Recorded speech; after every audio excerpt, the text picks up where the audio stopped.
Μα τι όνειρα θα κάνες αν δεν ήμουν στο πλάι σου, κι αν τις νύχτες δεν άπλωνα την καρδιά μου για μαξιλάρι σου. Αν σκιά σου δεν ήμουνα που ποτέ δεν κοιμάται, μα τι όνειρα θα κάνες σε έναν κόσμο που δεν σε λυπάται. Εξαρτάται μου λες, εξαρτάται, εξαρτάται μου λες, εξαρτάται.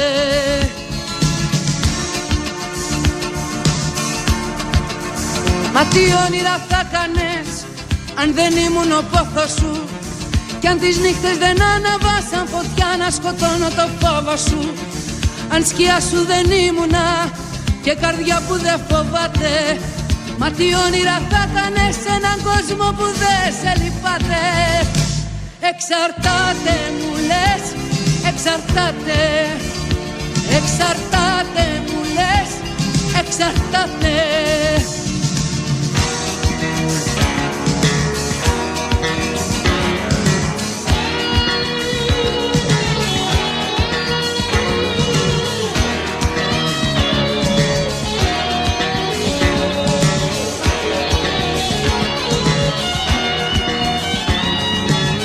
Μα τι όνειρα θα κάνες αν δεν ήσουν πλάι μου, κι αν τις λέξεις δεν σκλάβωνα μοναχά να σε λέω αγάπη μου.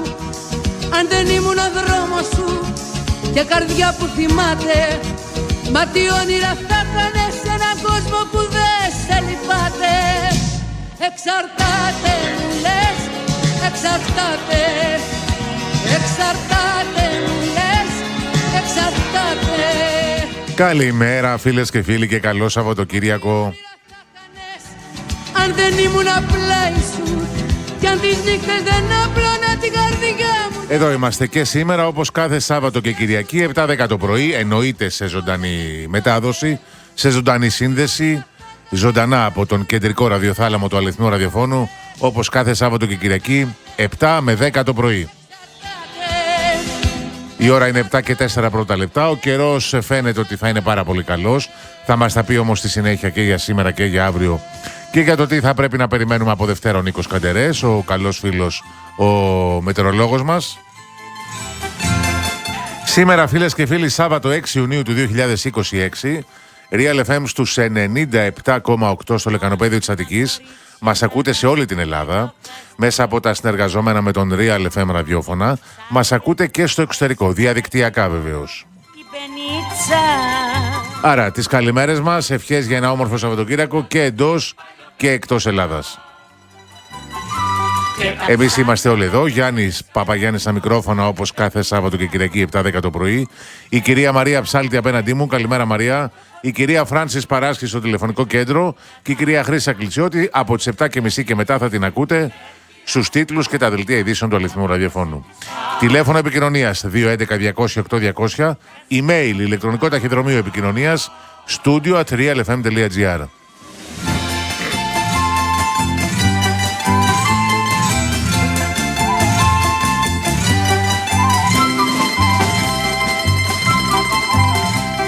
Πλατεία τσικαμάρες κόβουν βόλτα κοπελάρες και η νύχτα όταν έρθει μαντολίνα και κιθάρες. Στην πλατεία τσικαμάρες. Τι να πεις, έρχομαι εδώ και βλέπω τόσα mail, τόσα μηνύματα για καλημέρες. Καλημέρα στην κυρία Αποθητή, να είστε καλά κυρία Αποθητή, καλή Κυριακή. Καλημέρα στην κυρία Εύα Δελούδη, καλημέρα Γιάννη, καλό Σαββατοκύριακο εύχομαι σε όλους μας. Εδώ στην πρωινή μας ακροάση όπως πολλά χρόνια με όμορφα ελληνικά τραγούδια, ενημέρωση και μηνύματα και φυσικά Γιάννη Παπαγιάννη, κυρία Εύα Δελούδη από την Ερέτρια, μεγάλη φανατική ακροάτρια της εκπομπής και του ραδιοφώνου μας και την ευχαριστούμε πολύ και την κυρία Εύα και την κυρία Αποθητή. Πάντα ξεκινάμε με μηνύματα. Ο Σπύρος από τα Μπλε Λεωφορεία, να είσαι καλά Σπύρο, καλημέρα.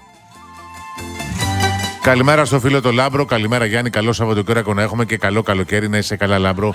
Καλημέρα στο φίλο το Γιώργο το Μωΐσογλου, καλημέρα Γιάννη, ένα όμορφο Σάββατο για όλες και για όλους, η καλύτερη εκπομπή που περιμένουμε πώς και πώς, πάντα το ραδιόφωνο μας ενώνει, ακόμα και αν τα βλέφαρα κλείνουν. Καλημέρα αγαπητέ φίλε Γιώργο Άρχοντα.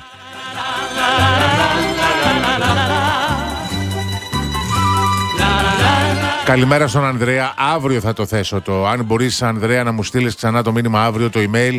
Αύριο θα έχουμε τον κύριο Χριστόπουλο για να απαντήσει τα ερωτήματα αυτά.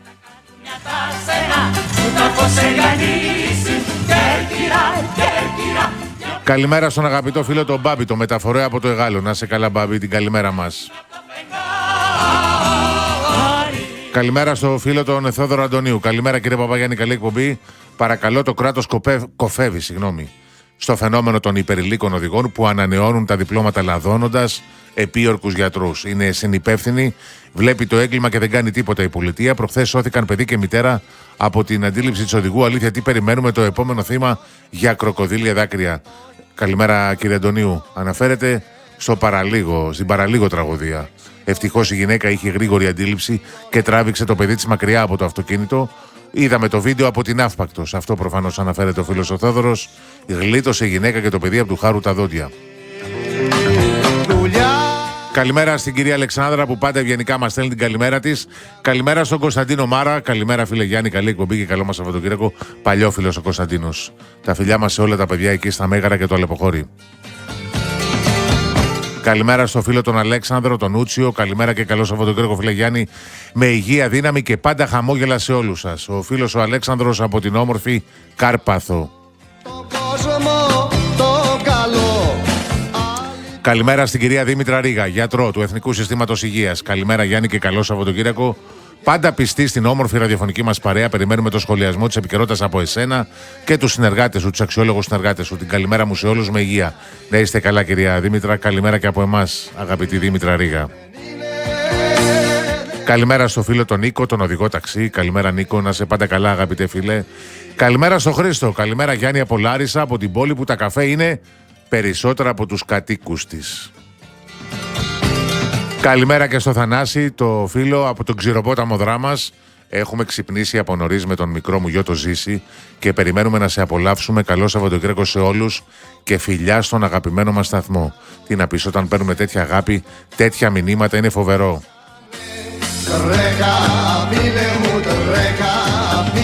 Καλημέρα και στο Δημήτρη από τον Πειραιά που διαμαρτύρεται για την εικόνα της διοίκησης της ΚΑΕ Παναθηναϊκός στον χθεσινό αγώνα μπάσκετ.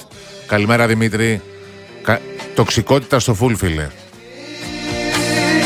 Καλημέρα στον Νίκο το Σάντσι, μετά το Δημήτρη το φίλο από τον Πειραιά. Γιάννη, καλημέρα και καλή εκπομπή.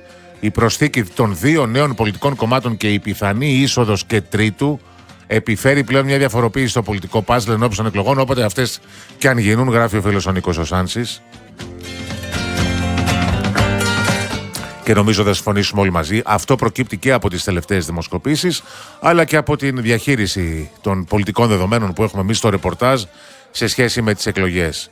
Οι εκλογές όπου πολλοί λένε πως θα γίνουν στο τέλος τετραετίας, αλλά οι πιο καλά μοιημένοι στα του ρεπορτάζ και αυτοί οι οποίοι αντιλαμβάνονται μερικές κινήσεις που ότι γίνονται στα πλαίσια του λεγόμενου πολιτικού ευνηδιασμού, όλα δείχνουν Σεπτέμβριο. Βέβαια, τις τελικές αποφάσεις θα τις πάρει ο Πρωθυπουργός μετά τον 15 Αύγουστο, για να σας δώσω και μερικά έτσι χαρακτηριστικά της επικαιρότητας και του πολιτικού ρεπορτάζ.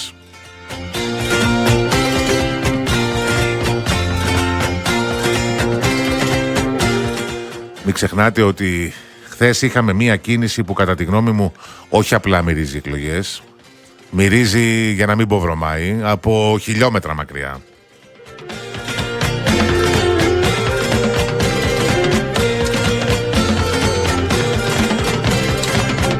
Όποιος δηλαδή έχει μια μικρή εμπειρία από τέτοια δεδομένα και βλέπει τι ακριβώς συμβαίνει και πώς κινούνται τα πράγματα, θα καταλάβαινε η ανακοίνωση του Κυριάκου Πιερακάκη χθες στη Βουλή ότι αυξάνεται στα 1.600 από τα 1.250 ευρώ το ακατάσχετο των λογαριασμών για οφειλές στο δημόσιο, ως ένα βαθμό θα μπορούσε να είναι και ένα εντός εισαγωγικών προεκλογικό μέτρο που δείχνει εκλογές στα τέλη Σεπτεμβρίου. Λοιπόν, οι πιθανότητες για εκλογές στις αρχές του φθινοπόρου είναι 50-50. Σας έχω πει πώς ακριβώς διαμορφώνεται το σκηνικό. Ο Πρωθυπουργός θα πάει τις διακοπές του στα Χανιά ή όπου αλλού πάει. Θα πάμε και εμείς για τα μπάνια του λαού. Επιστρέφοντας τον 15 Αύγουστο, θα πάρει τις τελικές του αποφάσεις. Θα δει τις δημοσκοπήσεις τις οποίες έχει μπροστά του. Θα αξιολογήσει τα πολιτικά γεγονότα. Θα δει ποιες θα είναι και οι διεθνείς συγκυρίες. Και είναι πάρα πολύ πιθανό, κατά 50% τουλάχιστον, όχι απόλυτα πιθανό, ούτε 100% αλλά κατά 50%, να προκηρύξει πρόωρες εκλογές για την Κυριακή 27 Σεπτεμβρίου του 2026. Εάν ο Πρωθυπουργός δει ότι δεν του βγαίνει για τον ΑΒ λόγο ή δεν τον βολεύει ή δεν τον συμφέρει ή δεν τον αξιολογεί, δεν το αξιολογεί έτσι όπως πρέπει, για εκλογές θα πάει σε εκλογές κατά πάσα πιθανότητα τέλη Μαρτίου, αρχές Απριλίου. Έχουμε πει πώς ακριβώς διαμορφώνεται το πολιτικό σκηνικό και ποιο είναι το θέμα που δημιουργεί σοβαρό θεσμικό ζήτημα όσον αφορά την Προεδρία, την ανάληψη της Προεδρίας Ευρωπαϊκής Ένωσης από την Αθήνα. Δεν ήθιστε, δεν είναι σωστό, δεν πρέπει η ανάληψη της Προεδρίας από την Ευρωπαϊκή Ένωση να συμπέσει με μια υπηρεσιακή κυβέρνηση. Πρέπει να έχει εκλεγεί κυβέρνηση, είτε μετά από την πρώτη είτε μετά από την δεύτερη εκλογική αναμέτρηση, ακόμα και αν είναι αυτή κυβέρνηση συνεργασίας ή κυβέρνηση εθνικού σκοπού. Να έχει προκύψει όμως από εκλογές. Να μην είναι υπηρεσιακή κυβέρνηση, δηλαδή που οδεύει τη χώρα σε εκλογές. Στην Κρήτη και στην Κάσο να λιώσουμε. Χθες ο Αντώνης Σαμαράς, παρά τα όσα υποστήριζαν ορισμένοι φίλοι και μέσα μαζικής ενημέρωσης, δεν ανακοίνωσε τη δημιουργία κόμματος. Είπε είναι κάτι το οποίο θα το ανακοινώσω στο μέλλον. Φαίνεται ότι την αφήνει την πόρτα ανοιχτή. Ότι δηλαδή είναι πιο κοντά στο θα δημιουργήσει κόμμα παρά στο να μην δημιουργήσει. Μένει αυτό να το δούμε βεβαίως, με επίσημη ανακοίνωση και πώς θα διαμορφωθεί όλο αυτό. Ο Αντώνης Σαμαράς είπε χθες από την Κρήτη ότι έχει πάρει τις αποφάσεις του. Θα τις ανακοινώσω όταν και όπως πρέπει. Και παρότι πιέστηκε από τις ερωτήσεις, δεν απάντησε ποιες αποφάσεις είναι αυτές.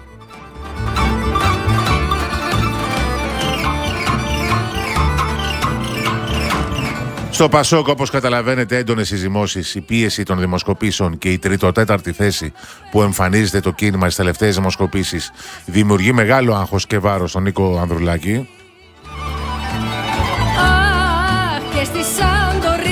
Στο ΣΥΡΙΖΑ η συζήτηση γίνεται για το αν θα πρέπει να μπει Λουκέτο ή όχι. Πέρασε η πρόταση του Φάμελου. Αντίθετη στην πρόταση ήταν Πολάκης, Παπάς και κυρία Δούρου. Σήμερα συνεδριάζει η Κεντρική Επιτροπή για τις τελικές αποφάσεις. Τι θα γίνει τελικά με τον ΣΥΡΙΖΑ? Θα συνεργαστεί με το κόμμα του Αλέξη Τσίπρα? Θα το κλείσουν το μαγαζί? Θα αναστείλουν τη λειτουργία του για μερικούς μήνες? Τι θα γίνει με τις χρηματοδοτήσεις, με τις πληρωμές των υπαλλήλων, με τα κομματικά μέσα μαζικής ενημέρωσης, με τις υποχρεώσεις που έχει ως αφημί ο ΣΥΡΙΖΑ απέναντι σε τρίτους? Προφανώς θα βρεθεί ένα μοντέλο στην περίπτωση που αναστείλει τη λειτουργία του για να τρέξουν όλες αυτές οι υποχρεώσεις χωρίς να χτυπήσει, χωρίς να χρεοκοπήσει το μαγαζί.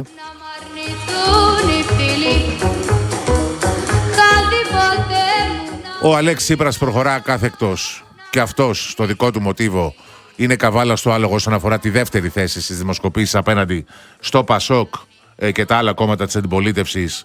Και αυτό μάλλον βολεύει την κυβέρνηση και τη Νέα Δημοκρατία, γιατί θέλει ο Μητσοτάκης να παίξει στο δίπολο Μητσοτάκης Τσίπρας για πολλούς και διαφορετικούς λόγους, όπως καταλαβαίνετε. Έψαγνε έναν μπαμπούλα εξ αριστερών η Νέα Δημοκρατία, όχι μόνο για να παίξει το δίπολο Μητσοτάκη Τσίπρα, που στο Μέγαρο Μαξίμου λένε ότι τον έχει κερδίσει 5 φορές σε εθνικές εκλογές, ευρωεκλογές και αυτοδιοικητικές εκλογές, αλλά και γιατί αυτό μπορεί να συσπυρώσει ένα κομμάτι μετριοπαθών και κεντροδεξιών ψηφοφόρων που στο άκουσμα του ονοματεπωνύμου Αλέξης Τσίπρας θα σηκωθούν από τον καναπέ και θα πάνε μαζικά στις κάλπες. Αυτά λένε στο Μέγαρο Μαξίμου. Οι δημοσκόποι μου λένε ότι δεν προκύπτει διάθεση για μεγαλύτερη συμμετοχή σε αυτές τις εκλογές. Μακάρι να διαψευστούν και να υπάρχει μεγαλύτερη συμμετοχή σε σχέση με το παρελθόν, κυρίως από τα νέα παιδιά, από τους νέους ανθρώπους που θα συμμετέχουν μαζικά στις εθνικές εκλογές, είτε αυτές γίνουν τον Σεπτέμβριο είτε γίνουν τον Μάρτιο ή τον Απρίλιο. Άρα λοιπόν τα δεδομένα που έχουμε μέχρι στιγμής είναι αυτά, φίλες και φίλοι, με βομβαρδισμό δημοσκοπήσεων την προηγούμενη και την προηγούμενη εβδομάδα, και την επόμενη εβδομάδα θα έχουμε 1-2 δημοσκοπήσεις, να βγαίνουν και να έχουν ορισμένα εξαιρετικά, κατά την γνώμη μου σημαντικά ποιοτικά χαρακτηριστικά.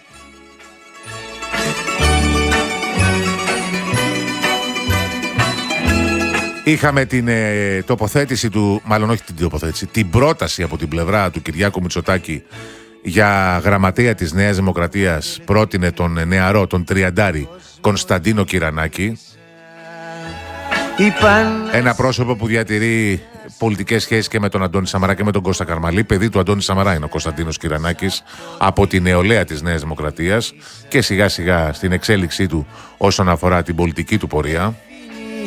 Δελφινάκι, πάμε πιο... Έτσι ο Κωνσταντίνος Κυρανάκης, ο οποίος είναι από τα στελέχη της Νέας Δημοκρατίας, ίσως το στέλεχος με το μεγαλύτερο πέρασμα στη νεολαία, είναι και ο ίδιος νέος, έχει πολύ δυνατή παρουσία στα κοινωνικά δίκτυα και ένα προφίλ δεξιό, λαϊκό δεξιό, που θέλει να τονώσει ο Μητσοτάκης στην πορεία προς τις εκλογές.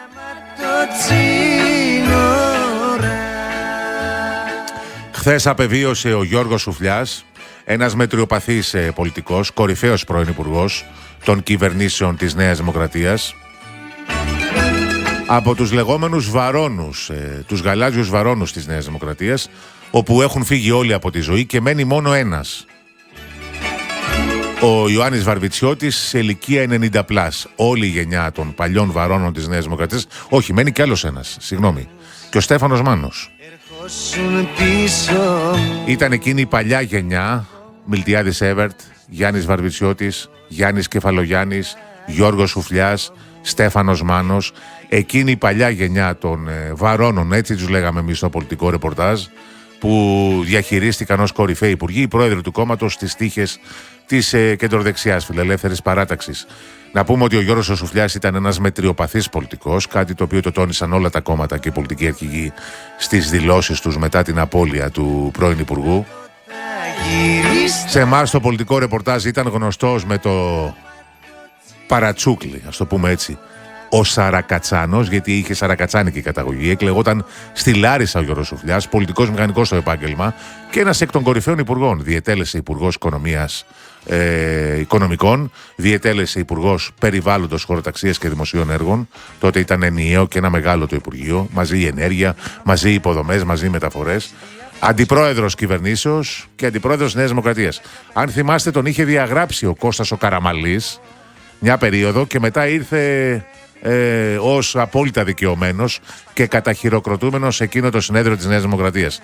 Ο Γιώργος Σουφλιάς διεκδίκησε την αρχηγία από τον Κώστα Καραμανλή στο συνέδριο του 1997. Ήρθε δεύτερος, πρώτος ο Καραμανλής, τρίτος ο Μιλτιάδης Έβερτ και τέταρτος ο Βίρονας Πολύδωρας. Της μετριοπαθούς κεντροδεξιάς σχολής ο Γιώργος Σουφλιάς. Υφυπουργός και αυτός στις πρώτες κυβερνήσεις του Κωνσταντίνου Καραμανλή. Συλληπιτήρια στην οικογένεια του Γιώργου Σουφλιά και ένας από αυτούς που έτρεξε τα μεγάλα έργα, φίλες και φίλοι, τα μεγάλα έργα κυρίως στην Αττική. Και αυτός ο οποίος παρέλαβε σκητάλη από την κυβέρνηση Σιμίτης στα μεγάλα έργα τα οποία ολοκληρώθηκαν λίγες ημέρες ή λίγες εβδομάδες πριν την έναρξη των Ολυμπιακών Αγώνων του 2004. Αναφέρομαι και στα μεγάλα Ολυμπιακά έργα αλλά και στα έργα υποδομής, όπως ήταν η Αττική Οδός και άλλα μεγάλα έργα με μεγάλη δυνατότητα, δηλαδή οδικής και πολεδομικής παρέμβασης. Λοιπόν, η ώρα είναι 7 και 20 πρώτα λεπτά. Έχουμε πολλά μηνύματα ήδη. Να πω την καλημέρα μου στο Λάμπρο από την Αύπακτο. Καλημέρα, Λάμπρο. Μου γράφει ο Λάμπρος, μπράβο Γιάννη στο Μητσοτάκη που κατάφερε να διαλύσει την αντιπολίτευση. Καλημέρα στον Νίκο από τον Πειραιά. Ένα έχω να πω, Γιάννη. Φούφουτος, ο καλύτερος καλλιτέχνης του Τσίπρα. Σίγουρα είναι εντάξει. Καλημέρα στον coach ο Μιχάλη. Δώστε μου δευτερόλεπτα. Βλέπω άλλα 50 μηνύματα εδώ πέρα. Τι γίνεται, ρε παιδιά. Ο coach ο Μιχάλης, ο Μαργαρίτης, ο φίλος ο Στέφανος ο Κακανάκης. Καλημέρα στον αγαπητό Παύλον, στον κύριο Νίκο Λογοθέτη, στον αγαπητό φίλο τον Νίκο το Λικουρίνο, το φίλο μου. Καλημέρα στην αγαπητή Νάγια. Καλημέρα στον αγαπητό κύριο Αγαπητό. Καλημέρα στον Γιάννη το Μιχελάκη. Καλημέρα Γιάννη, να είσαι καλά. Δυνατό τρέξιμο. Καλημέρα στον Μαρίνο. Καλημέρα στην κυρία Βασιλική Στεριοπούλου. Καλημέρα στον αγαπητό φίλο τον Πέτρο. Να είσαι καλά, Πέτρο. Καλημέρα στην Άννα. Καλημέρα και στο Δημήτρη. Δώστε μου μερικά λεπτά να πάμε στον Αντώνη Μιλονάκη να σχολιάσουμε πριν πάμε σε τίτλους ειδήσεων μερικά πράγματα. Καλημέρα, Αντώνη. Καλημέρα, Γιάννη. Δεν προλαβαίνεις να λες καλημέρα. Μετά θα διαβάσω όμως τα μηνύματα αναλυτικά όλα αυτά. Πολλά γεννητούρια, Γιάννη. Για πες μας τώρα, οι πρώτες γυναίκες στο στρατό. Νομίζω ότι δεν πήρε τη διάσταση που έπρεπε να πάρει, αλλά πώς το αντιμετώπισαν. Για πες μας εσύ που έχεις εικόνα. Έχω την εντύπωση, Γιάννη, ότι είναι κάτι το οποίο έπρεπε να έχει γίνει χρόνια τώρα. η εξίσωση των ανδρών και των γυναικών πρέπει να είναι σε όλα τα επίπεδα. Σωστή η κίνηση αυτή. Νομίζω ότι οι γυναίκες πρέπει να είναι στο στρατό, πρέπει να περάσουν από αυτό το οποίο περνάνε και οι άντρες. Όλοι πρέπει να υπηρετούμε την πατρίδα μας. 12μηνη θητεία, με πολλά μπόνους βεβαίως για την επαγγελματική τους ζωή. Πώς μπαίνουν μέσα από ΕΣΟ, πώς μπαίνουν και κοίταξε, τα αγοράκια? Κοίταξε, έτσι θα αρχίσουν να μπαίνουν, Γιάννη. Οι πρώτες είναι περίπου 100. Νομίζω ότι θα φτάσουν στο σύνολο όλο τον ΕΣΟ, δηλαδή να ξεπεράσουμε τις 500 στο τέλος. 500 κάθε χρονιά. Βεβαίως. Αρκετός κόσμος, Νομίζω ότι θα πολλαπλασιαστούν. Θα είναι πάρα πολλές γυναίκες. Νομίζω ότι στη Λαμία παρουσιάζονται στο κέντρο. Η εκπαίδευση μαζί με τη θητεία τους είναι 12 μήνες. Θα πάνε και στις μονάδες κανονικά, δηλαδή δεν έχει απλά, θα είναι 12 μήνες. Όταν λες θα πάνε στις μονάδες, θα έχουν διοικητικά πόστα ή θα είναι και μάχημες? Διοικητικά όχι, μάχημες κανονικά, Γιάννη. Δεν είναι διοικητικό πόστο. Από αυτές θα ξεκινήσουν να βγαίνουν και δόκιμοι, να ξέρεις. Όπως θυμάσαι όταν πήγες. Η εξωματική. Ακριβώς, και η εξωματική, έφερε δόκιμη. Θα είναι κανονικά όπως οι άντρες. Νομίζω ότι είναι πάρα πολύ καλή κίνηση. Οι γυναίκες πρέπει να αναλάβουν την ευθύνη τους, διότι η πατρίδα θέλει βοήθεια. Οι καιροί είναι δύσκολοι και πονηροί. Ναι. Τώρα βέβαια με επιπλέον 500 ή 1000 γυναίκες, χτύπα ξύλο, αν γέννη το συμβεί το παραμικρό, δεν σώζει την κατάσταση. Διαφορετική είναι η πόλεμη σήμερα. Βεβαίως είναι διαφορετική. Πολέμοι. Οι γυναίκες όμως σε αυτούς τους πολέμους θα δεις ότι θα πολλαπλασιάζονται και θα έχουν θέση. Διότι θα μπορούν να χειρίζονται. Σήμερα οι πόλεμοι δεν είναι εφοπλουλόχοι και πήγαινε στο βουνό πάνω και τρέχα. Με κουμπιά. Έτσι. Οι γυναίκες νομίζω ότι είναι πανέξυπνες. Ναι, δεν το συζητάμε. Είναι πανέξυπνες και κυριαρχούν παντού και πολύ αποτελεσματικές. Και πιο οργανωτικές πολλές φορές από τους άντρες, οι οποίοι είμαστε και λίγο τσαπατσούλιδες. Λοιπόν, νομίζω ότι είναι πάρα πολύ καλό και πρέπει όλα τα κορίτσια και όλοι οι γονείς να προσαρμόσουμε τα παιδιά μας σε αυτή την κατεύθυνση. Πίσω από όλη αυτή την ιστορία βλέπεις και κάποια μελλοντική, δηλαδή επαγγελματική αποκατάσταση?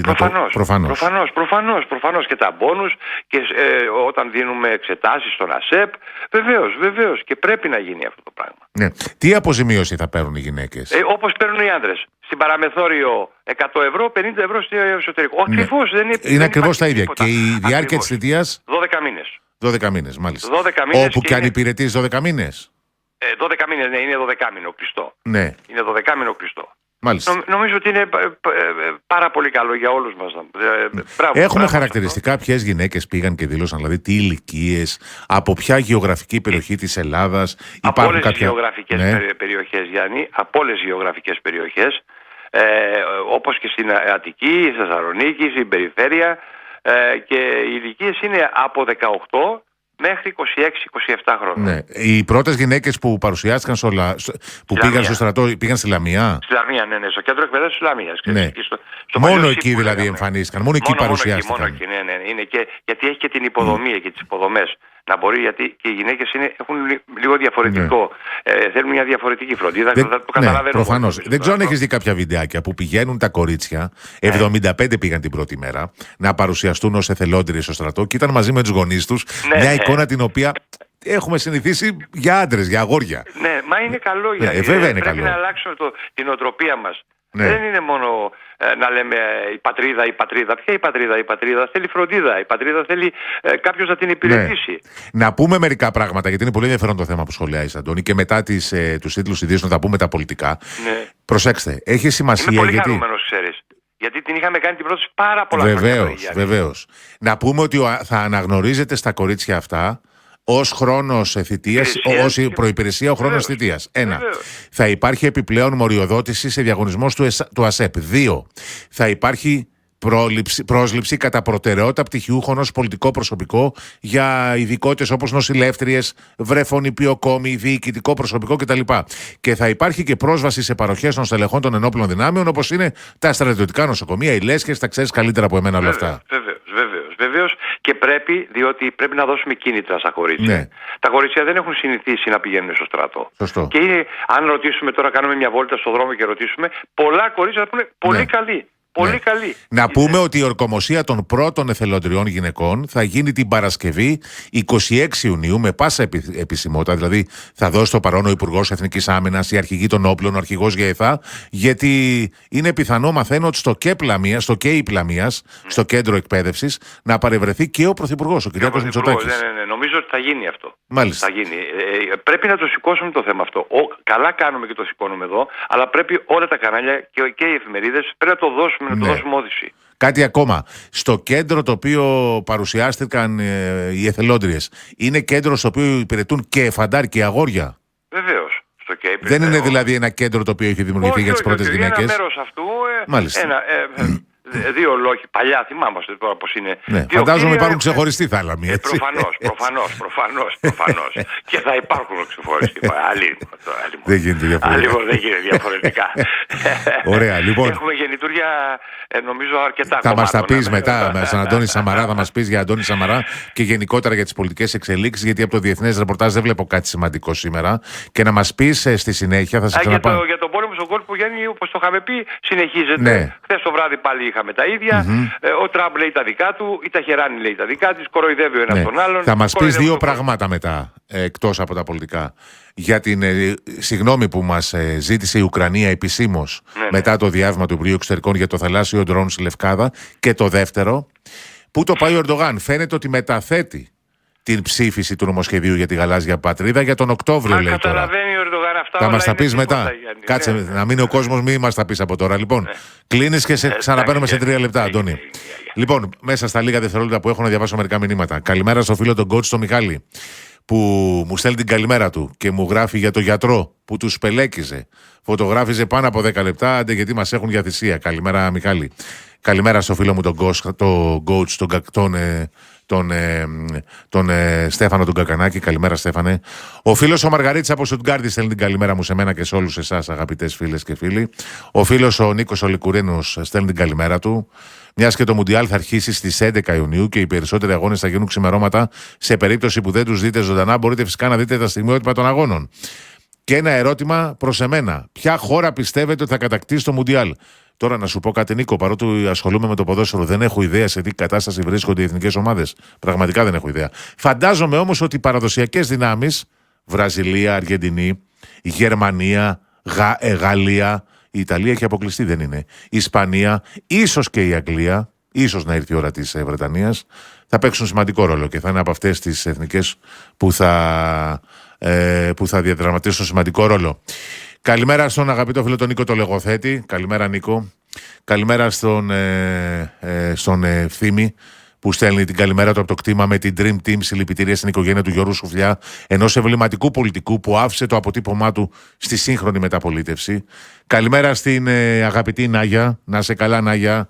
Ευλογία το Σαββατοκύριακο, ό,τι καλύτερο υπάρχει σε άκουσμα. Να σε καλά, βρε Νάγια μου. Πώς να μην υπάρχει κάτι καλύτερο άμα έχουμε ακροάτρες σαν και σένα. Καλημέρα στον αγαπητό, το φίλο τον αγαπητό. Λοιπόν, ο Γιάννης ο Μιχελάκης κάνει το πρωινό του τρέξιμο παρέα με την καλύτερη εκπομπή του ραδιοφώνου. Πάντα, Γιάννη, μας κρατάς παρέα με άψογο σχολιασμό της επικαιρότητας χωρίς παροπίδες. Κάνε το τρεξιματάκι σου, Γιάννη, και εύχομαι πάντα υγεία. Είσαι δύναμη. Καλημέρα στον αγαπητό φίλο τον Μαρίνο. Καλημέρα στην κυρία Ευαγγελία, την Τσαλιγοπούλου, το φίλο το Χάρη από το Μάντσεστερ, το Σπύρο τον Κόκκινο. Δώστε μου 3-4 λεπτά να πάμε σε τίτλους ειδήσεων και επιστρέφουμε.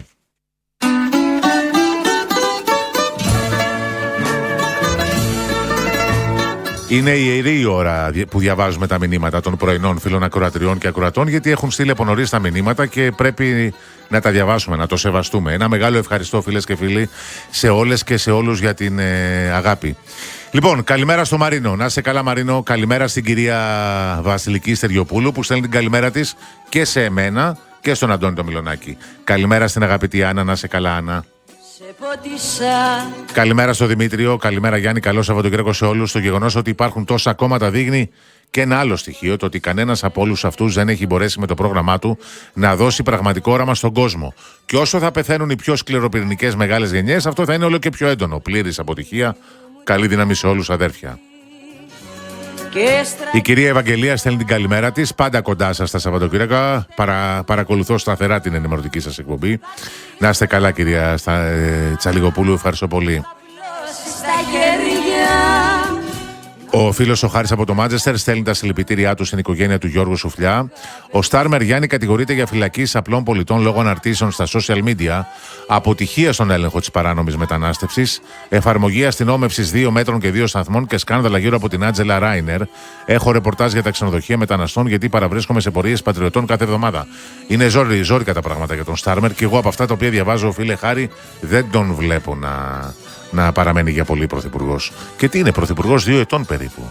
Δεν έχει κάποια θητεία πολυετή που να πεις ότι έχει κάποια νομοτελειακή φυσιολογική πολιτική φθορά. Πλήρης η αποτυχία του μέχρι στιγμής. Μα σκέφτονται οι εργατικοί να τον ανατρέψουν, να βάλουν άλλον μπροστά. Καλημέρα στο Σπύρο τον Κόκκινο, να σε καλά Σπύρο. Καλημέρα στον αγαπητό φίλο, το Χρήστο από την Κυψέλη, που γράφει ότι υπάρχει έντονη δυσαρέσκεια για την ηγεσία του Υπουργείου Υγείας, γιατί εξαίρεσε από συγκεκριμένο φάρμακο για δυνάτισμα τους άνω των 70 ετών.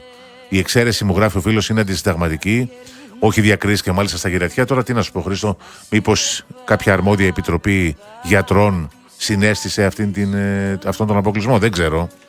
Καλημέρα στον Νίκο, να σε καλά Νίκο, την καλημέρα μου. Καλημέρα στο Γιάννη, που μου γράφει ότι η πιο σοφή απόφαση, Γιάννη, του Μητσοτάκη ήταν να μην αυξήσει το όριο εισόδου στη Βουλή. Έτσι, κράτησε την αντιπολίτευση κατακερματισμένη, αφού ο κάθε επικραμμένος νομίζει ότι θα πιάσει το όριο του 3% και θα μπει στη Βουλή. Το έλεγα από τότε που είχε γίνει θέμα ότι δεν πρέπει να αυξηθεί το όριο, αφού αυτό θα έφερνε συνεργασίες. Αγάπη μεγάλη, θα κλείσω τα μάτια. Ο Δήμος μου γράφει εξίσωση με τους άντρες, αλλά αυτές να παίρνουν όρια του ΑΣΕΠ, οι γυναίκες δηλαδή, γελάει ο κόσμος. Ναι, αλλά πρέπει να δώσει κάποια κίνητρα, βρε εσύ Δήμο, όμως. Αλλιώς πώς θα πάει αν είναι ακριβώς τα ίδια κριτήρια οι άλλοι στο στρατό. Καλημέρα και στον κύριο Πάνο Ζαχαριουδάκη, αγρονόμο. Ο λεγόμενος εθελοντισμός δεν μπορεί να υποκαθιστά την κανονική εργασία.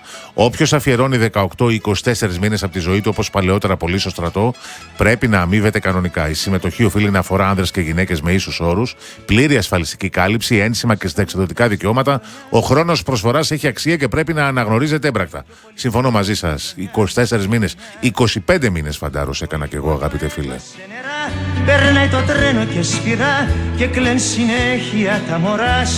Καλημέρα στον αγαπητό φίλο τον Κώστα, να σε καλά φίλε. Ο Κώστας από τα Πατήσια μου λέει ναι Γιάννη. Καλημέρα Γιάννη. Στην υποχρεωτική στράτευση γυναικών όπως τους άνδρες βάσει της ισότητας, παράδειγμα το Ισραήλ. Καλημέρα στον Νίκο από το Περιστέρι. Καλημέρα Γιάννη. Μπράβο στην πρωτοβουλία για τις γυναίκες στο στρατό μας. Εύχομαι κάποτε να πηγαίνουν υποχρεωτικά χωρίς μπόνους όπως οι άντρες, αλλιώς να μην μιλάμε για ισότητα. Λέγαμε με τον Δημήτρη το Σταυρακάκι έξω, εδώ μόλις έπαιξε το δελτίο ειδήσεων, μόλις εκφώνησε τους τίτλους η Χρύσα Κλεισιώτη, ότι σήμερα οι γυναίκες που είχαν μπει στη σχολή Ευελπίδων οι πρώτες, σήμερα έχουν το βαθμό του ταγματάρχη, ίσως και παραπάνω από ταγματάρχης. Μην ξεχνάμε ότι πλέον υπάρχουν γυναίκες και στη σχολή Ικάρων. Υπάρχουν κορίτσια, υπάρχουν γυναίκες οι οποίες πετάνε F-16, πετάνε Ραφάλ, πετάνε τα Μιράζ της 4ης γενιάς. Καλημέρα στο φίλο από την Σαντορίνη, τον Εμιλιάν. Καλή εκπομπή. Να είσαι καλά, αγαπητέ φίλε. Λοιπόν, Νίκο, μη μου το στείλει στο σχόλιο τώρα αυτό, στον Νίκο το λογοθέτη. Είναι ένα σχόλιο πολύ στενάχωρο και δεν χρειάζεται να αναφερθούμε σε οικογενειακό επίπεδο για την απώλεια της κόρης του Αντώνη Σαμαρά. Τα ξέρουμε αυτά. Λίγο προσοχή στα μηνύματα αυτά τα οποία αφορούν οικογένειες και ανθρώπους οι οποίοι έφυγαν από τη ζωή. Λοιπόν, Αντώνης Μιλονάκης, τηλεφωνική γραμμή, μας περιμένει υπομονητικά. Αντώνη, έλα, πάμε για να κάνεις το σχόλιο σου όσον αφορά το νέο κόμμα Σαμαρά και αυτά τα οποία βλέπεις από εδώ και πέρα μέχρι τις εκλογές. Για το που με ρώτησες για την απάντηση της Ουκρανίας για τον drone. Βεβαίως, να ξεκινήσουμε από αυτό. Ναι. 7 Μαΐου είχε βρεθεί η Λευκάδα, θυμίζω. 28-29 είχαμε στείλει διπλό διάβημα και στην Ευρωπαϊκή Ένωση και στην Ουκρανία. Απάντησε χθες. Ζήτησε συγγνώμη με ακούλπα ουσιαστικά. Είπε, τα ρίξε στη Ρωσία, συμβαίνουν αυτά. Αυτό είπε. Η Ρωσία που ευθύνεται δηλαδή. Αυτό είπε. Τώρα, η απάντησή της ήταν ότι ξέρετε με το πόλεμο αυτό το πολύχρονο με τη Ρωσία κτλ. Έγινε και αυτή η αναποδιά, ας πούμε. Με ακούλπα. Αυτό είπε τώρα. Ναι, δεν είπε τίποτα μάλιστα. άλλο. Τώρα, τι να πω. Ωραία. Αυτά. Πάμε λίγο τώρα στα δικά μας. Γεννητούρια, Γιάννη. Πολλά γεννητούρια.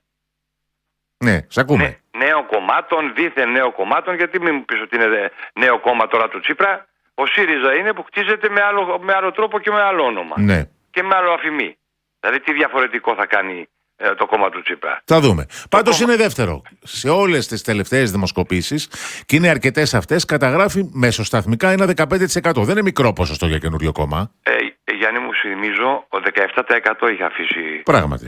έτσι, ο Τσίπρας. Εάν τώρα το 15 τον ευχαριστεί ή το 14, που πολύ φοβάμαι ότι θα είναι γύρω στο 13-14, εκεί θα χτυπήσει, όπως και το Πασόκ, το είχαμε πει. Δεν μπόρεσε 2 χρόνια ο Ανδρουλάκης, θέλεις με την κακή του τη μοίρα, θέλεις με την κακή του τη διάθεση, θέλεις, ο άνθρωπος δεν κάνει για πολιτική, δεν ξέρω, του λες καλημέρα και σε δέρνει, δεν ξέρω τι κακό είναι αυτό το πράγμα. Πάντως το Πασόκ δεν μπορεί να πάρει πάνω από 9-10%. Ναι, άρα Φαίνεται δεν το καλά. βλέπεις δεύτερο.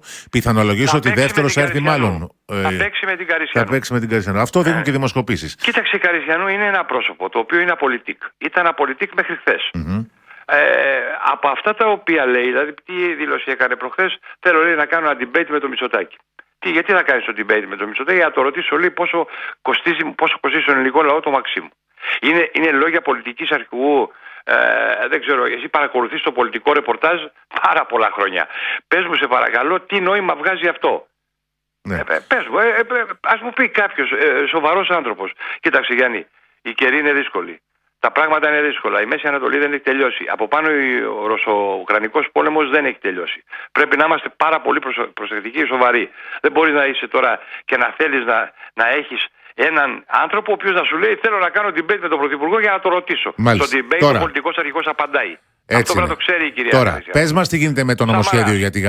Κάνε ένα γρήγορο σχόλιο για να πάμε Σαμάρας. στη γαλάζια πατρίδα. Νομίζω ότι διστάζει. Δεν νομίζω ότι ήταν έτοιμος χθες να το πει. Έχω πάρει τις αποφάσεις μου, είπε. Είπε έτσι. Δεν είπε θα το κάνω και θα το ανακοινώσω. Θα ανακοινώσω τις αποφάσεις μου. Πρόσεξε. Στο Ηράκλειο, Γιάννη, είναι η πόλη η οποία είναι ο καθοριστικός παράγων. Φαίνεται δηλαδή η ένδειξη εάν το κόμμα αυτό θα πάει και πού. Όσοι κτίζουν νέα κόμματα να ξέρεις ότι ξεκινάνε από το Ηράκλειο. Το ξέρεις πολύ καλά.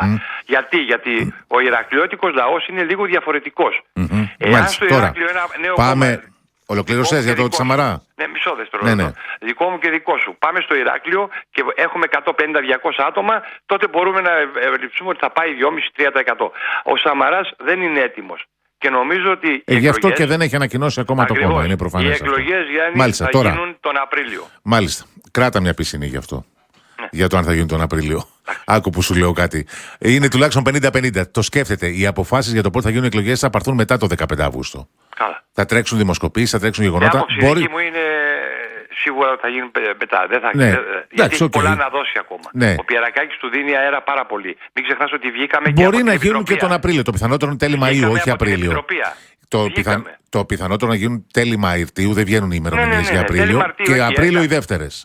Ναι, αυτό λέω. Πιθανό και αυτό. 50-50 είναι πάντως. Ξεχνάμε τώρα ότι βγήκαμε από την Επιτροπία, που είμαστε 15 χρόνια, 16. Άρα λοιπόν μένουν περισσότερα χρήματα να δώσει. Μάλιστα. Θα δούμε εκπλήξεις. Θα τα δούμε όλα αυτά. Μπορεί να γίνουν και τον Μάρτιο ή τον Απρίλιο οι δεύτερες. Τώρα, πάμε λίγο στο θέμα του νομοσχεδίου για την γαλάζια πατρίδα. Ενώ ήταν σχεδόν βέβαιο ότι θα το περάσει άμεσα ο Ερντογάν, φαίνεται ότι έκανε πίσω. Λέει τώρα για Οκτώβριο. Προφανώς γίνεται μια διαπραγμάτευση εκεί. Δεν ξέρουμε τι ακριβώς. Ακούγονται πολλά και διάφορα. Δηλαδή για μια προσπάθεια να ανταλλάξει τον νόμο για τη γαλάζια πατρίδα με την ίδρυση στρατηγίων στην Κωνσταντινούπολη και την Ατάλεια ή εν πάση περιπτώσει με τη γενικότερη συμπεριφορά του ΝΑΤΟ. Το ΝΑΤΟ έχει στρατηγείο στη Σμύρνη. Το κανονικό στρατηγείο είναι στη Σμύρνη. Τα υποστρατηγία είναι εδώ πέρα. Σωστό. Εσύ πώς βλέπεις αυτή την αλλαγή στάσης? Δεν βλέπω καμία αλλαγή στάσης. Το είχαμε πει το περασμένο Σάββατο. Ο Ερντογάν έχει εσωτερικά προβλήματα. Ό,τι έχει και ο Μητσοτάκης. Ναι. Προανήγγειλε όμως το νομοσχέδιο πως θα το ψηφίσει άμεσα, μέσα στον Ιούνιο. Και τώρα το πάει τον Οκτώβριο. Και δεν θα ψηφίσει τέτοιο νομοσχέδιο. Και τελικά δεν θα ψηφίσει, λες. Μα δεν μπορεί να το ψηφίσει, Γιάννη. Τι νομοσχέδιο είναι αυτό? Και εμείς τότε να ψηφίσουμε ένα νομοσχέδιο ότι η Κωνσταντινούπολη είναι ελληνική, η Αδριανούπολη είναι ελληνική. Ναι, άρα γιατί τα κάνει όλα αυτά? Τα λέει για εσωτερική κατανάλωση προφανώς. Δεν ξέρει ο Ερντογάν ότι δεν φοβάται πλέον η Ελλάδα. Η Ελλάδα είναι πάρα πολύ ισχυρή. Θυμίζω και στον κόσμο ότι φέτος θα έρθουν οι δύο μπελαρά. Αρχές Ιανουαρίου του 27 θα έρθει η δεύτερη. Ο Κίμωνας. Ναι, ο Νέαρχος και ο Κίμωνας. Ο Νέαρχος ο πρώτος, ο Κίμωνας ο δεύτερος. Δεν είναι απλά τα πράγματα. Ή ανάποδα τα είπα. Νομίζω ότι ο πρώτος ήταν ο Νέαρχος και ο δεύτερος ο Κίμωνας. Ναι. Σωστά. Έτσι νομίζω. δεν θυμάμαι τώρα η σειρά, εν πάση περιπτώσει είναι 3 νέα πλοία θα έχουμε. 3 τέτοιου είδους πλοία. Λες λοιπόν ότι κατά την εκτίμησή σου δεν πρόκειται ο Ερντογάν να προχωρήσει Όχι, Γιάννη, δεν θα προχωρήσει. στην υπερψήφιση του Και να σου πω νομοσχεδίου. κάτι, δίνουμε και πάρα πολύ μεγάλη σημασία. Δεν ξέρω, υπάρχουν ορισμένοι δημοσιογράφοι οι οποίοι επιμένουν να μας μεταφέρουν την Τουρκία εδώ στην Ελλάδα. Έκανε αυτό, είπε αυτό, φταρνίστηκε ο Ερντογάν, ρεύτηκε ο Ερντογάν, έκανε εκείνο ο Ερντογάν, στραβοπουτσούνιασε ο Ερντογάν. Μην πω καμιά κουβέντα πρωί-πρωί γιατί δεν κάνει. Να πούμε με τον Ερντογάν. Δεν υπάρχει αυτό. Και ο Ερντογάν έχει προβλήματα. Άστον εκεί πέρα το κακομοίρι να πούμε, έχει 2.000 προβλήματα μέσα στην Τουρκία. Ναι, και δεν διαφαίνεται διάδοχη κατάσταση εκεί. Ξέρεις, μπαίνει ο ένας διάδοχος μετά τον άλλον στις φυλακές. Σου έχει μπουντρουμιάσει όλους ο Ερντογάν και το καθεστώς του. Ναι, έχει βάλει το Γιούλη εκεί πέρα για να κάνει τι. Δηλαδή δεν υπάρχει αυτό το πράγμα που ζει η Τουρκία αυτή τη στιγμή. Δεν υπάρχει ούτε δημοκρατία, ούτε ανθρώπινα δικαιώματα, ούτε τίποτα. Ούτε αντιπολίτευση, τίποτα. Γιώργος Σουφλιάς, απώλεια, Μεγάλη απώλεια, τα συλληπιτήριά μας. Νομίζω ότι ήταν ένας άνθρωπος ο οποίος άφησε το στίγμα του, βαρώνος όπως τον είπες. Έπαιξε ρόλο, τον είχε μετριοπαθής πάντα, ναι. Τον είχε και αυτόν διαγράψει ο Καραμαλής. Εντάξει, η πολιτική έτσι είναι, Γιάννη. Τον είχε διαγράψει και επανήλθε μεταβαΐων και κλάδων στο συνέδριο της Νέας Δημοκρατίας, αν θυμάσαι. Πάντως οι δημοσκοπήσεις, Γιάννη, κάνουν εντύπωση. Και τα ποιοτικά χαρακτηριστικά κάνουν εντύπωση. Και σε ένα 13, 12, 13, 14% είναι ακόμα, δεν ξέρω, δεν απαντώ. Σε όλες τις δημοσκοπήσεις αναποφάσιστη. Αυτό είναι ένα μετριοπαθές κοινό, το οποίο μετακινείται. Σου λέει, κάτσε να δούμε. Θέλει την ασφάλειά του. Πώς ψηφίζει ο κόσμος για την ασφάλεια. Είτε είναι οικονομική, είτε είναι περιβαλλοντολογική, είτε είναι ασφάλεια εξωτερική, από εξωτερικό εχθρό, είτε από εσωτερικό. Με την ασφάλεια, Γιάννη, δεν παίζει ο κόσμος και πρέπει να το καταλάβουν αυτό κυρίως τα κόμματα. Δεν έχουμε πολιτικούς. Ειλικρινά σου μιλάω, στο έχω πει χιλιάδες φορές και κατηδίαν και αυτά τα οποία είδα και στη Βουλή. Δεν έχουμε πολιτικούς. Μα Αντώνη μου, ένας από τους λόγους που... Στεφανόπουλου. Καλά, αυτή ήταν ογκόληθη της πολιτικής. Τότε είχε ο συγχωρεμένος ο πατέρας σου που είχε συνυπηρετήσει. Εγώ τους θυμάμαι το 1974 στην ορκομοσία του 1974 που με είχε πάρει ο Μακαρίτης ο πατέρας μου στην Ολομέλεια της Βουλής, παιδάκι. Θυμάμαι όλους αυτούς ως ογκόληθους. Με πρώτο τον Κωνσταντίνο Καραμαλή και εν συνεχεία τον Ανδρέα Παπανδρέου, τον Ηλία Ηλιού, τον Χαρίλαο Φλωράκη. Ογκόληθους από την πλευρά της Νέας Δημοκρατίας ήταν τότε ο Κωστής Στεφανόπουλος, ο Ευάγγελος Αβέροφ, ο Γιώργος Ράλης, ο Παναγής Παπαλιγούρας, ο Κανελόπουλος, ο Παναγιώτης και ο Θανάσης. Από την πλευρά του Πασόκου ο Γιάννης ο Αλευράς, Κύρκος, ο Λεωνίδας Κύρκος από την λεγόμενη πεφωτισμένη εντός αγωγικών αριστερά, το τότε κοκκουέ εσωτερικού. Με συγχωρείτε, Γιάννη μου, την παρακολουθεί στη Βουλή σχεδόν κάθε μέρα, το ξέρω. Είναι δυνατόν? Μιλάνε σοβαρά στη Βουλή. Ο κόσμος έχει τα προβλήματά του.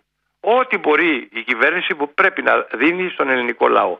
Εγώ πιστεύω, όπως και να το κάνουμε, ότι όλοι προσπαθούν. Όμως δεν έχουν τις δυνατότητες. Δεν μπορεί να ακούς πολιτικούς αρχηγούς να βρίζουν ένα στον άλλο. Ναι, φταίει και κάτι άλλο για όλο αυτό, αγαπητέ Αντώνια. Δεν ξέρω, ο κόσμος φταίει, Γιάννη, ο κόσμος ψηφίζει. Με ποια έννοια? Ότι τα κοινωνικά δίκτυα και αυτή η απελευθέρωση, αν θέλεις, των σχολείων σε ανώνυμο επίπεδο, όπου ένας βρίζει τον άλλον με το χειρότερο και σκιότατο τρόπο, αυτή η αποκαθήλωση του πολιτικού προσωπικού από μια μερίδα πολιτών, όπου ένας τον αποκαλεί απατεώνα, κλέφτη, συμμορία, βιαστή και ό,τι άλλο μπορείς να φανταστείς, έχει αποδομήσει όλο το πολιτικό σύστημα. Τότε δεν υπήρχε η ίδια αντιμετώπιση από τους πολίτες. Έβλεπες τον βουλευτή και έβλεπες στο πρόσωπο του βουλευτή ακριβώς έναν άνθρωπο που εκπροσωπούσε την κοινωνία και τους πολίτες. Υπήρχε σεβασμός δηλαδή. Τώρα δεν υπάρχει βουλευτής που να μην τον αποκαλεί ο άλλος απατεώνα, λαμόγιο και ό,τι άλλο μπορείς να φανταστείς. Είναι η κοινωνία μας που έχει φτάσει σε αυτό το σημείο. Γιατί θυμάμαι εγώ στο τρένο πηγαίναμε παιδάκια για το φροντιστήριο τότε 16, 17, 18 και όταν βλέπαμε μεγάλον άνθρωπο σηκωνόμαστε. Τώρα όχι μόνο δεν σηκώνονται, δεν υπάρχει κανένα σεβασμός για το πολιτικό προσωπικό. Κοίταξε. Άρα λοιπόν η οικογένεια αυτή, φταίμε και εμείς. Φταίνε και οι πολίτες. Δυστυχώς ψηφίζουν πρόσωπα, δεν λέω στο σύνολό τους, τα οποία δεν αξίζει να είναι στη Βουλή. Είτε μπορεί να είναι στη Βουλή, κυρία. Είδες, τι είχαμε πει το περασμένο Σάββατο, λες και είμαστε μάντης. Είχαμε πει ότι η κυρία Κωνσταντοπούλου θα βάλει φερμουάρα. Το είχαμε πει. Πες μου, σε παρακαλώ, τι δηλώσεις έκανε από τότε που τις πήρανε την ασυλία. Γιατί ξέρει, Γιάννη, ότι την περιμένουν, και δεν το λέω εντός εισαγωγικών, το λέω εκτός εισαγωγικών. Την περιμένουν βραχιολάκια. Ξέρεις τι σημαίνει 6 κακουργήματα εναντίον δικαστών? Υπάρχουν 6 κακουργήματα, ποινικές διώξεις. Θα πάνε όλα αυτά βέβαια στη Βουλή για άρση της ασυλίας της κυρίας Κωνσταντοπούλου. Πήγανε. Όχι όλα. Όχι όλα. Αυτά για τα οποία κατηγορείται από τους δικαστές. Έχουν κι άλλα, ναι. Ναι, άλλα. εκείνο είναι αυτό το οποίο η μήνυση που τους κατέθεσε η Ένωση Εισαγγελέων Ακριβώς. και δικαστών. Μιλάγαμε με έναν εφέτη, Γιάννη, φίλο. Εν ενεργεία. Δεν υπάρχει περίπτωση να μην τις περάσουν βραχιολάκια με αυτά τα κακουργήματα. Δεν υπάρχει ούτε μία ζωή. Γι' αυτό το έχει καταλάβει, το ξέρει και ξέρεις, οι μαγκές πληρώνονται. Αυτή η ψευτομαγιά να σηκώνεται, να βρίζει, να κατηγορεί τους αγγελείς, τους δικαστές, ότι δεν έχουμε δικαιοσύνη. Τα ίδια κάνει και ο Βελόπουλος. Τα ίδια κάνουν και μερικοί άλλοι ψευτοτσαμπουκάδες πολιτικοί, οι οποίοι νομίζουν ότι τα έχουν ισοπεδώσει όλα. Βλέπεις ότι αυτό πουλάει σε ένα κομμάτι του κόσμου πάντως. Κοίταξε, δεν ξέρω αν πουλάει, όχι. Ο κόσμος ο σοβαρός. Πουλάει. Ναι, πουλάει. Στα Ούγκανα πουλάει, Γιάννη.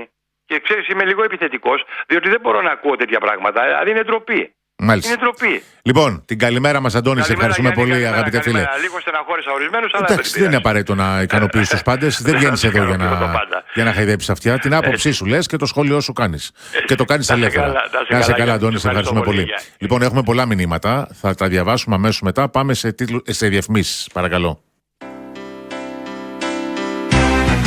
Καλημέρα, φίλες και φίλοι, και καλό Σαββατοκύριακο από την καρδιά του Real FM, από τον κεντρικό ραδιοθάλαμο.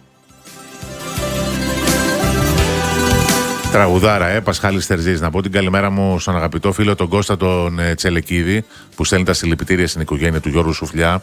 Ήταν ένας ευπατρίδης πολιτικός με ήθος και θέλει να μου πει μια ιστορία, αλλά κόπηκε το email σου, αγαπητέ Κώστα. Δεν έχει συνέχεια, οπότε πρέπει να μου το ξαναστείλει, σε παρακαλώ. Καλημέρα και στο Κρίς που μου ζητά τι είπε ο φιλοξενούμενος μας για τους Ηρακλειώτες. Είπε ότι τα περισσότερα από τα νέα κόμματα ξεκινάνε την πολιτική τους διαδρομή, ας την πούμε έτσι, από το Ηράκλειο της Κρήτης.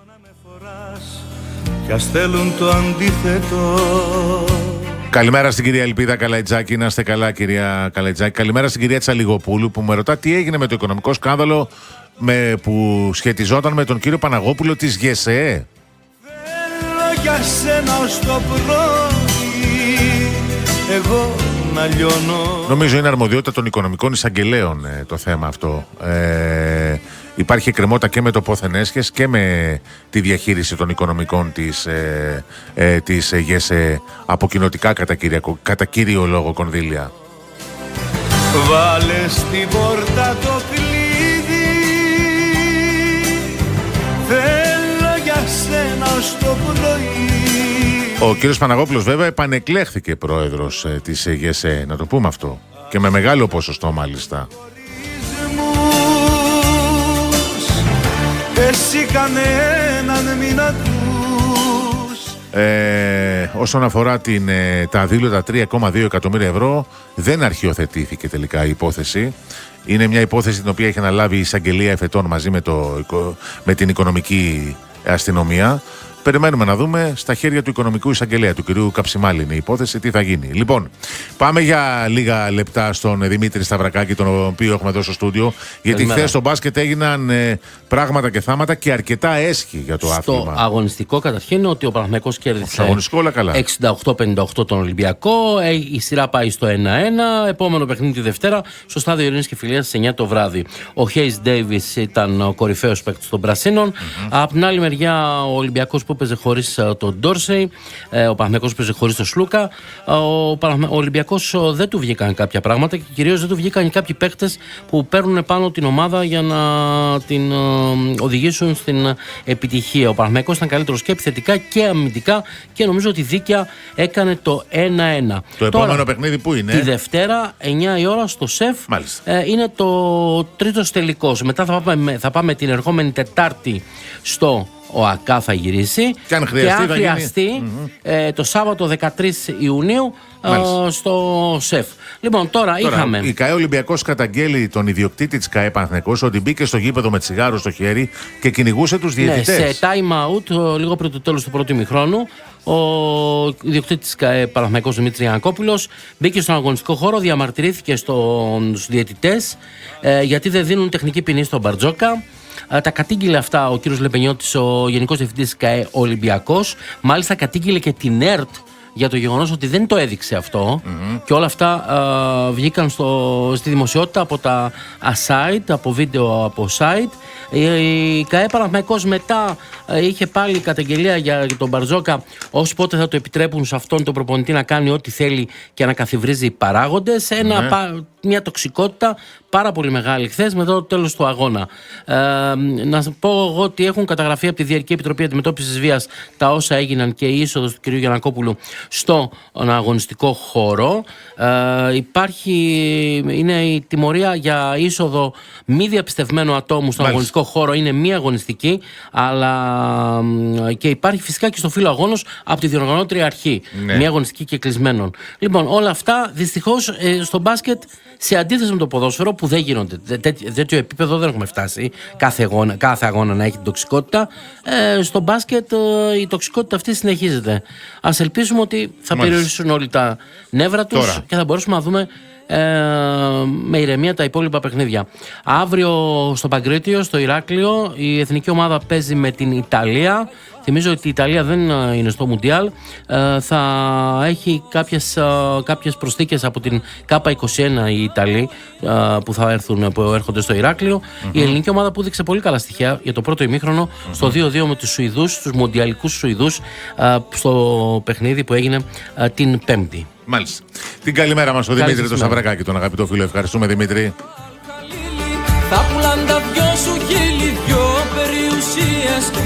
Καλημέρα στον κύριο Παυλίδη, τον γιατρό. Να είστε καλά, κύριε Παυλίδη. Η μεγάλη τιμωρία, κύριε Παπαγιάννη, της ελληνικής λύσης και της πλεύσης ελευθερίας είναι ότι τους λαιλατεί τους ψηφοφόρους, εννοεί ο κύριος Παυλίδης.